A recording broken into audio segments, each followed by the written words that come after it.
Hey everybody, it's chuggaaconroy! Welcome back to more Super Mario 64 DS. In the last episode, we took down Bowser at his domain and Bowser in the Fire Sea. In this episode, oh my god, we're gonna be jumping back into the swirly whirly ripply thingy. Anyway, we're gonna be getting things started with pole jumping for red coins. Yes, unfortunately we were unable to get this as our 69th star, but we're going to be doing this nonetheless. I know it shows up as already being collected, but that's just because, well, I played this earlier and I accidentally saved over it. So, really quick going through here, I'd like to bring up that the other episode I said that I thought that there was going to be another treasure chest in the last mission we did here. Truth is, in the N64 version, there actually is one more chest in it, so it was not my imagination. You guys were 100% right about that. Anyway, we're going to be swinging to the other part of the level, hearing this simply magical song, and we've seen all this before, so I think I'm just going to swim through and do all this. Now, I guess while we're swimming over there, I just want to say this. I kind of miss the old days a little bit. As much as I say that, you know, newer stuff is good, and the people that only listen to nostalgia are selling themselves short on some legitimately good experiences, I really miss how battery life was back in the old days. Keep in mind how long of a runtime this LP has had so far. I'm recording this on a DS, and I have not charged this DS fat since beginning this LP. And it is still yet to give me a low battery life, which is hilarious. And any device I have today, you miss one day of charging it, and it's dead. Like my 3DS, my phone, whatever. I kind of miss the days when you could just go without charging stuff and you didn't have to worry about it. I don't know, that's something that I really miss. Just like, seriously, with how long of a series this is, I have not had to charge this DS one time, and yet, I don't know. Just always thought it was kind of funny. Anyway, as you see right here, I'm P-ballooning around this area. What you're supposed to do is go onto these platforms, and you're supposed to, well, pole jump, as it says. Well, way that you can do it is just by P-ballooning. I can't believe I screwed that up. Here is the Bob-omb Buddy if you want to see where the red coins are, but it's not really all that important. Once again, you need to have taken out Bowser at Bowser in the Fire Sea for his sub to disappear, because if his sub is still here, you cannot get these red coins. Well, technically you can.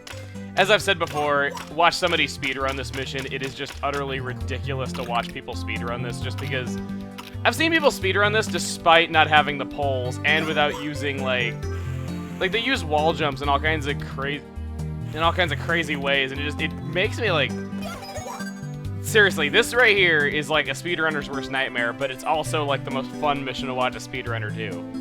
Like, if you ever watch a Mario 64 speedrun, make sure it has this mission in it, because it's just ridiculous when they do 100% runs and they include this mission. Anyway, I don't mean to get too off topic here, but we are getting our third red coin right about now. And I like the upbeatness of this music. Kind of sad thing is that you never really get to appreciate how this song sounds out of the water all that much. This is one of very few missions where you get to enjoy that, just because the instruments are different when you're out of the water as opposed to in the water.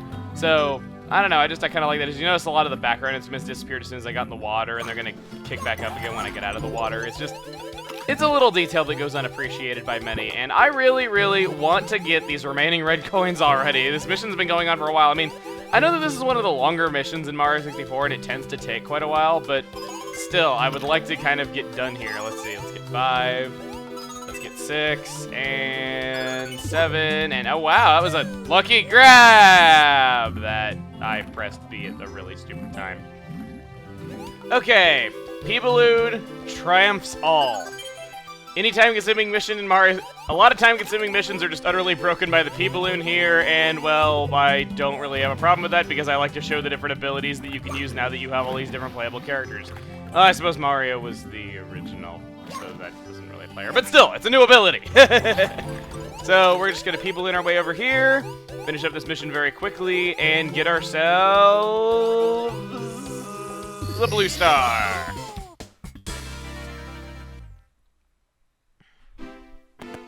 Alright, so we took care of that. The very next mission in Dire Docks is, unfortunately for us, requiring us to have Wario. So, because of that, I'd like to head out and I would like to go do some other things. So, first of all, I just want to say this. I'm really, really hoping that I have a better episode than last, just because I friggin' called Lethal Lava Land Dire Docks and didn't realize it. I can use clockwise, counterclockwise. I was just having a really, really backwards day. I don't know. It's really weird. Really quick, though, there's a few things that I would like to go over. The first of which, I want to switch to Yoshi right here. Because there is a certain something right over here that I think you've been wondering. It looks like there's a glowing rabbit. It looks like a glowing rabbit stole the key. How many rabbits left? 5. That's the clue. So that tells us that the glowing rabbits have the key to this room. And I went ahead and off-screen caught a few of them. I didn't really want to waste time just doing this though, because they appear randomly in place of other rabbits. Now, Yoshi has the best time finding glowing rabbits, not only because his tongue makes it a lot easier to catch them, but you have these 3 rabbits out in front of the castle, and then to the left over here you have yet another glowing rabbit in those flowers over there.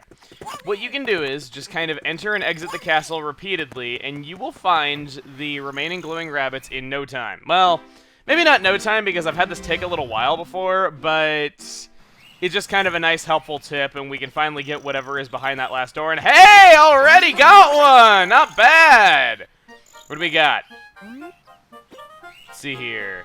He's the second fastest of his brothers. You will face the strongest master of these rabbits, the second strongest master of these rabbits, the 4th strongest master of these rabbits, and the weakest master of these rabbits. Now you will see the true advantage of being 3rd. Oh man, I got 2 of them at the same time. 2 for the price of 1, Grandma, if I can catch one. Come on. Come on. Yoshi. Catch. No. Catch. Come on. Catch him. Catch him. Catch him. Catch him. Come back here. Okay. Catch! There we go. Got 1. And now I'm curious right here. Is this one going to still say he's the second fastest? Yeah, he says the second fastest. Okay. So is the other one also going to say, right beside the one who just said that, is he also going to say he's the second fastest? Come on. Come on. Come on. Oh. Come here. Okay, I'll admit, the camera is a little bit tough to work with in this particular area. Come here. Where's he going? Okay, he's gonna loop around again right here. Yes! Oh, don't eat me! Don't eat me! I always love that. Okay. Is he gonna say? Yeah, he says the second fastest of his brothers, so that's what he says all the time. Okay, so we had the 3rd strongest moles, and now we have the 2nd fastest rabbits. Okay. So only one of them remains now. How about we go in and out of the castle a couple more times and do that? This didn't take that long at all. I had 5 more to find, like I said. And this took about 6 minutes of my time to get them. Oh my god, it took 10 minutes for me to find another one. After I was like, hey, I found 5 of them in 6 minutes, this is bad. Yeah, it took me 10 minutes. Oh, wait, I ain't no good for eating, it's true. I'm sure my younger brothers would taste better. Wow. After all of his younger brothers defended him, he throws them under the bus. It's true, failing peckish sinker millers are not one of them. Just let me go. You will, right? Oh my god, what a horrible older brother. You should be ashamed of yourself. Yeah, you caught my brothers and me? That ain't right. That tongue of yours sure is something. You need to teach me that trick sometime. So anyway, I guess I owe you that key. I've got it. Here. I don't think you'd want to have your tongue stretched out like Yoshi's. That sounds rather painful. Alright, so we got the key to the empty room. So, I think it kind of, well, spoiled what that room is. Yes, this is actually a time that I could bring this up. I know that many will disagree with me when I say this, but I would like to say that this door number 4 is not a playable character. And despite many rumors, Waluigi is not in Mario 64 DS. Thank you. Waluigi is not behind this door and he is not in the game. Any pictures of Waluigi in this game look so obviously photoshopped that I find it hilarious that people even believe them in the first place. But what you will find behind this door is if we turn this key, so you have Mario, Luigi, Wario, and then what is the last one? 1 star! Yeah, disappointment to say the least. Wow, another power star! You're getting stronger from the power of the castle! Yeah. So, that reward is nothing more than 1 star. Kinda sucky, don't you think? Yeah, but we switch to Luigi real quick. Oh, yeah. But that is not all.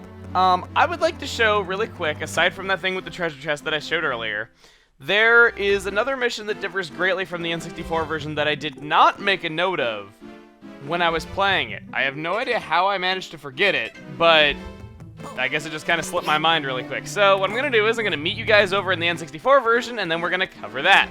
My Bowser, what a terrible model you have! Okay, I won't jab at the graphics too much, because it was back in the day. So what we're going to do here is, If I can get the game started, that is. For some reason, it's not responding to my start. There it goes, okay. So what we're going to do is we're going to be heading over to Hazy Maze Cave, and I'll be seeing you guys in just a moment. Okay, so we're going to select mission number 6, watch for falling rocks, not rolling rocks, it's not a beer. About my lower life counter, if you've noticed that. And let's just say I had to get really, really used to the controls again, because, well, after playing the DS version for a while, getting used to holding down a run button, and then having the programming smooth out your controls a bit because you're moving with a D-pad as opposed to an analog stick, yeah, the original feels a little bit awkward after that. I'm just going to say that much right now. Not that this is a bad version of the game, mind you. It is the original, and obviously the DS version would not exist without it. I'm not ragging on the original. I'm just saying that if you play the DS version a little too much, it starts to get tough to adjust the controls. You see there, I keep running into rocks. Now, what you need to do is, you need to go up here. If I can wall jump, the timing on the wall jumping is a little bit weird. And what you need to do is, there are 2 alcoves up there, and you need to get up there. So how about, if I can stop failing, please, let's wall